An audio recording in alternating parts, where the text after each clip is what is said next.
Хэрвээ чи талах хулгайлбал тэд чамайг барина. Гэвч харин газар хулгайлбал чамайг хаанаа болгоно. Эльфиратаны алдарт уран зөгнөлт зохиолч Дэвид Эндрю Жимэл. Энэ үгийг сонсоход өлсөд зовсон ард түмэн болон ханад цаддаггүй дарга нараар дүүрсэн манай улс санаанд орж ирж байгаа биз. Гэхдээ бид энэ удаад дарга нарын талаар ярих гэсэнгүй. 2000-ад оноос эхлэн BBC телевизийнхэн дэлхийн улс орнуудаар хэрэглэсэж хэрэг толбогдсон насанд хүрээгүй хүүхдүүдийг тухайн улсын төр засаг нь хэрхэн шийдэгдэх талаар цуврал баримтат кино хийж байжээ. Тэрхүү цуврал нь Kids Behind Bars нэртэй цуврал байв. Энэхүү цувралын зорилго нь хуультай зөрчилдөж буй хүүхдүүдийн талаар судалгааг хийж, тэдгээр бяцхан үрсийг гэмт хэрэгт холбогдохоос урьдчилан сэргийлж болох, бяцхан үрсийг яллах, колонд хорих, эрүүдэн шүүхийг эсэргүүцэх уриалгатай байв. Тиймээс Kids Behind Bars цувралын 2001 онд бүтээгдсэн 90 минутын урттай нэгэн ангийг найруулагч Kate Blewett, Brian Wood нар хамтран найруулж байжээ. Цаашлаад тус цувралаараа 2003 онд Эммигийн шагналыг авч, мөн 2002 онд Amnesty International хэвлэл мэдээллийн шагналд нэр дэвшин шилдэг баримтат киногоор шалгарчээ. Тус бүтээлийн IMDb дээрх тайлбарыг уншвал Kids Behind Bars цуврал нь дэлхийд даяар хорих ангиудад хөөрхий хүүхдүүд хэрхэн хүмүүнлэг бусаар хоригдож, нэр төрөө доромжлуулж байгааг харуулдаг.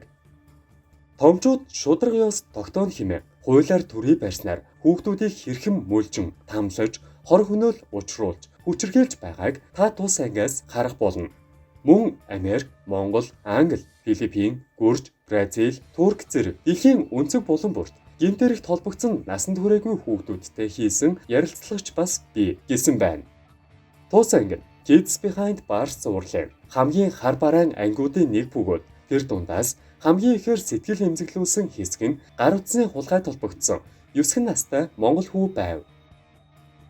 Энэхүү бичлэг интернет орчинд ихээр явж байсныг та бүхэн бүрэн бүтээр нь үзсэн билээ. Бичлэгийг үзсэн хүмүүс шүүгчийг нь ил болов хүүгээс уучлал гуйх ёстой. Өмгөөлсөн өмгөөлөгч түүнийг ялалсан прокурорыг ч ил болов. Эвидээ энэ ял хамтанд ямар хатуу ял өгөөвэ? Торгоод сурган хүмүүжүүлэхийн оронд торны цаанд суулгаад ямар муухай юм бэ? Зүйл ангийг нь хүртэл өөрт нь хилдэггүй.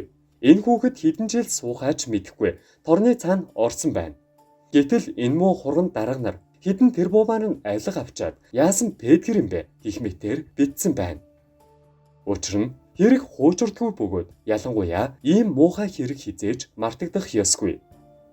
Эцэстээ энэхүү цувралыг найруулсан Kate Blewett-ийн үгийг сонсвол хорих газарт хүүхдүүдийг тамлан зоож байна. Тэд хүнлэг бус нэр төрөө гутаалгасан нөхцөлд хорих ангиудад хоригдож байна. Тэд шудраг шүүхээр шүүлгэж байгаа эсэх нь тодорхойгүй бөгөөд тэд шүүхийн танхимд хүүхдүүдийг өрөвдөхгүйгээр шууд шийдэгдэг. Тэднийг олон жилийн турш ямар ч хайр гамгүйгээр хорж байна. Тэднийг бэлгийн хүчирхийлэл үйлдэж чадах үйс насанд хүрсэн хоригдлуудын хамт байрлуулдаг. Тэднийг садист хамгаалагчд нь зоддог. Тэднийг хорвоо дэлхий мартдаг. Хүүхдүүд шоронд байх ёсгүй. Харин зургуулд явж тоглож зугаацах ёстой. Гэвч хамгийн харамсалтай нь олон сая хүүхдүүд хэний ч мэдэхгүй хаалттай орчинд хоригдож байна. Мэдээж тэд асуудал үүсгэсэнс болж хоригдсон. Гэвч эндээс харахад тэд хуультай зөрчилдсөн. Эсвэл хууль нь тэдэнтэй зөрчилдсөн байдаг. Тийм ээ. Эдгээр хүүхдүүд нийгмээс мартагддаг. Тэдний эцэг эх, эргэн тойронд байгаа хамт олон тэрч байтугай тэднийг хорьсон. Эрх баригчид үүнд буруутай. Торны цаанд байгаа хүүхдүүдийн нөхцөл байдал нь тодорхойгүй. Олон нийт тэр дундаа улс төрчид торны цаанд ямар байдгийг юу ч мэддэггүй. Төрийн бус байгууллагуудын хийсэн судалгаагаар дэлхийн 22 орн хүүхдийн эрх чөлөөг аимшигтайгаар хязгаарлаж байна. Бид энэ байдлыг өөрчлөхийг үнэхээр их хүсэж байна. Гэвч бидний хүсэл хүссэн ёсоор болдоггүй нь харамсалтай. Хэний ч хүлээн зөвшөөрч боломгүйгээр хүүхдийн нэр төрийг гутаана гэдэг үнэхээр хүнлэг бус хэрэг. Шоронд байгаа хүүхдүүдийн ирээдүй улс төрчдийн хувьд ерөөсөө чухал биш. Тиймээс үүнд хүүхдийн эрхийг хамгаалах байгууллагуудын үүрэг маш чухал. Олон улсын хүүхдийн эрхийг хамгаалах төвийнхэн болон төрийн бус байгууллагууд эрх баригчдаас энэ асуудалд анхаарлаа хандуулахыг хүсэж байна.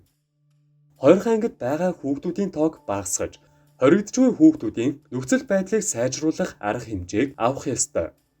Өсвөр насныхныг хамгаалах үндсэн дүрмэнд 15-аас доош насны хүүхдүүдийг шоронд хорихгүй байх. Хорих ялыг маш хөнгөн хувилбараар өгөх. Хүүхдүүдийг гэмт хэрэгээс урьдчилан сэргийлэхэд анхаарлаа хандуулах. Хаалттай хориход байгаа хүүхдүүдийн нөхцөл байдлыг сайжруулах. Хоригдож байгаа хүүхдүүдийн тоог зөөрүүлэхийн тулд олон улсын байгууллагуудын тусламж бидэнд хэрэгтэй байна. Үүнд хүн болгоны тусламж нэр шаардлагатай байна. Бидний утсан улс болгонд хүүхдүүдийн хоригдож байгаа орчинг судалж, тэдний нүдээр хорвоо дэлхий ямар аимшигтай харагддаг болох, мөн хүүхэд шоронд хоригдох ямар байдгийг үзэгчдэд мэдрүүлдэг. Хүүхдүүд муу дүрдэггүй. Харин тэдний эрт үеийн буруутай үйлдэлүүдэд нийгэм хэрхэн хариу үйлдэл үзүүлэхээс хамааран цаашид ямар хүн болохыг нь шийддэг. Торны цаанд байгаа ихэнх хүүхдүүд бол хохирогчд хэмээн найруулагч ярьжээ. Бидний бичсэн бичлэг энэ хүрээд өндөрлөж байна. Дараагийн бичлэгээрээ дахин уулзтлаа. Түр баярлалаа.